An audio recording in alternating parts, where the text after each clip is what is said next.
I'm going to go over a few troubleshooting tips and techniques to use if, for example, say you're planting and you give an error code pops up notifying you that the air compressor is running too much.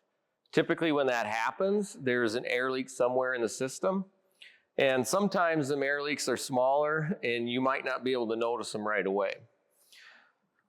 One thing that I suggest doing when you are in that situation is get the air compressor pumped up, make sure you have good pressure in the compressor itself. Then you can go ahead and shut the tractor and everything down. So you have no more background noise. You're going to be a little easier for you to find those leaks. Now, sometimes you might know it's in the row cleaner system or closing wheel system, and that might help you narrow it down. But if you don't, a few things you can do is when you look at your valve stacks here.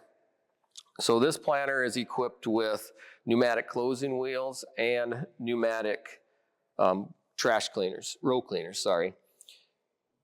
The yellow hoses are both utilized for your down.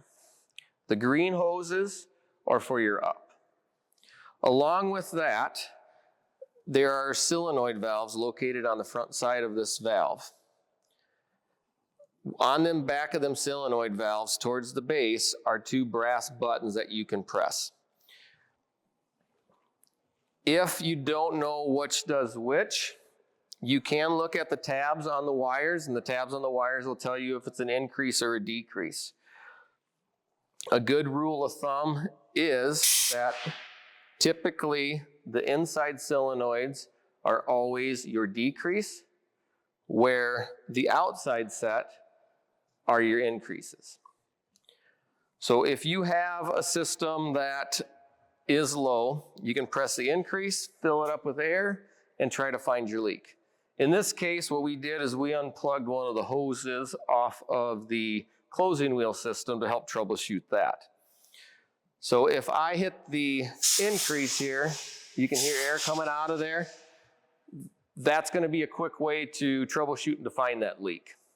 Sometimes you may need to have more than one person around to follow that leak and to listen for it while you do this. But this here will save you a lot of time of hunting and trying to find it. The big point that I want to put across here is if you do have a leak, make sure you fix it. If you're getting that error code of the compressor running too much, that's because the compressor is running too much. This compressor sets in a lot of rough conditions, a lot of dirt, a lot of dust around it, and you don't want this thing to get too hot and burn out because it's cycling too often because there is an air leak somewhere. A few things to note on the hydraulically driven air compressor is the filter on the back. It is a good idea to check this very regularly. I believe it's a 50-hour service to blow it out, check it 50 hours, and to replace it every 100 hours or annually. This air compressor is in a lot of tough conditions.